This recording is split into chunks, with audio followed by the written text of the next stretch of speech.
August 9, 2025.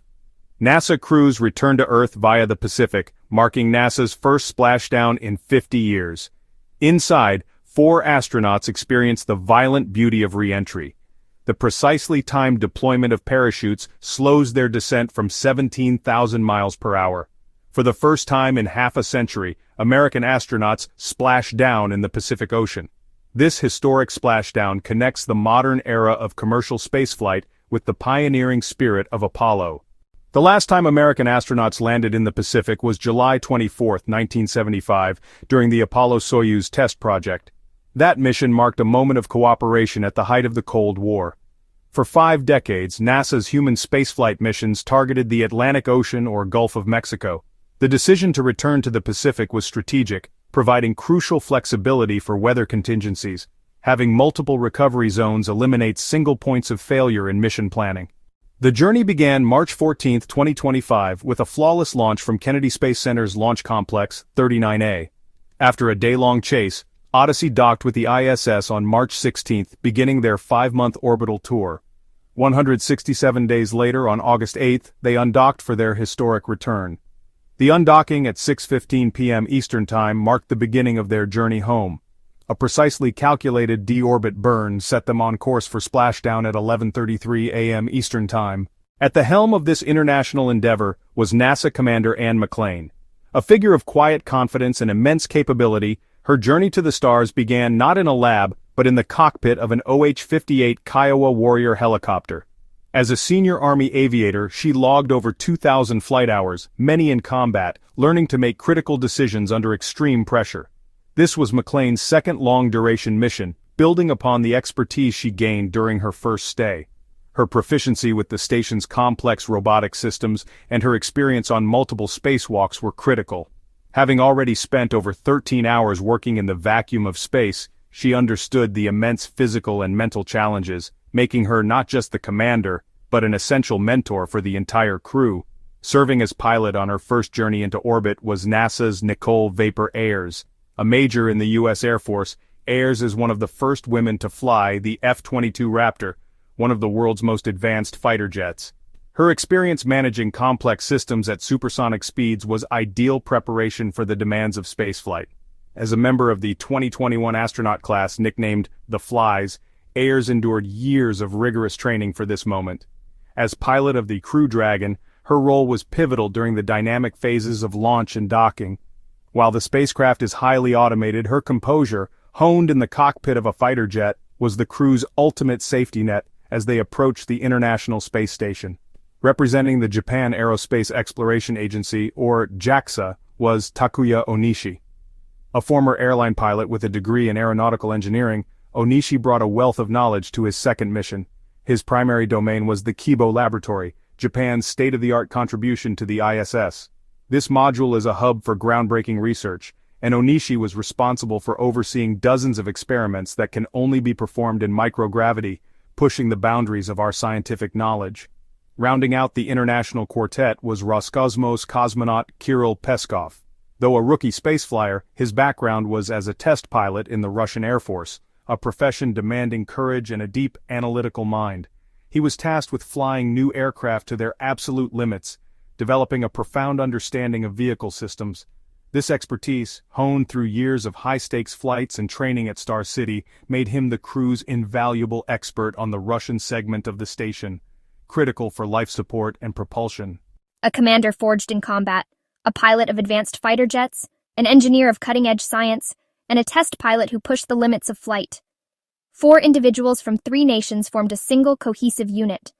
Their collaboration aboard the station transcends borders, a testament to our shared human drive to explore. Our mission reminds us what people can do when we explore together. Their 5 months aboard the ISS were dedicated to groundbreaking scientific research, from plant growth studies to space radiation effects on DNA. They studied how microgravity affects the human body and tested technologies for future deep space missions.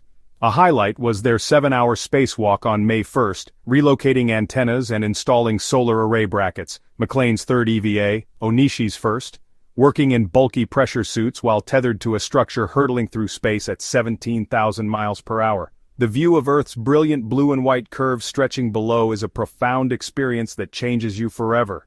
The deorbit burn was the point of no return.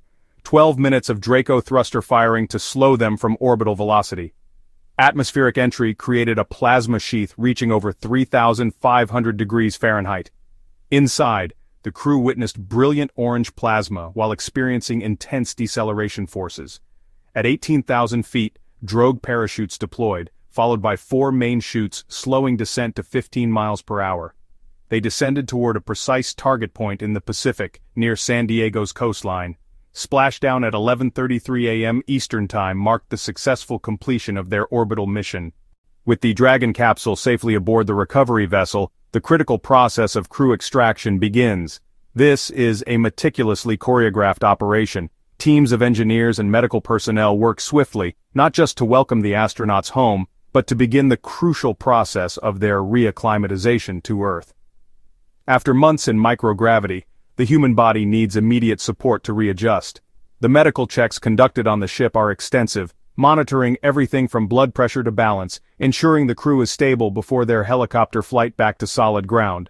For the crew, these first moments are a sensory overload. The feeling of weight, the scent of the salty ocean air, the gentle breeze, sensations absent for months, now returned with overwhelming intensity. In their initial interviews, beneath the exhaustion, there is a clear and profound sense of gratitude and relief. They are no longer observers of Earth but participants in its living, breathing environment once more. It's good to be home. It's really good to see the ocean. For Commander McLean, the sight of the vast blue expanse is more than just a view. It's a powerful symbol of the living world they fought so hard to return to, a stark and beautiful contrast to the silent black void of space. I've been dreaming of a real shower and a cheeseburger for about 3 months. Not necessarily in that order. Mission Specialist Ayers brings a moment of levity, but his words touch on a universal truth for astronauts. The simple comforts of Earth become magnified in their absence. Hygiene in space is a challenge of wet wipes and no-rinse shampoo. Food, while nutritious, lacks the texture and taste of a freshly cooked meal. His joke is a shared acknowledgement of the small, earthly pleasures they've all been longing for. You don't see borders from space, you see one beautiful, fragile planet. Flight engineer Onishi speaks to a profound cognitive shift known as the overview effect. It's a change in perspective reported by many who have seen our world from above. The arbitrary lines we draw on maps vanish, replaced by the reality of a single, interconnected ecosystem. Seeing Earth as a delicate sphere suspended in darkness often instills a deep sense of unity and a powerful feeling of responsibility for our shared home. Up there, your nationality doesn't matter. You are a team. We rely on each other for everything. Cosmonaut Peskov echoes this sentiment of unity, but from a different perspective. The International Space Station is perhaps humanity's greatest example of peaceful collaboration.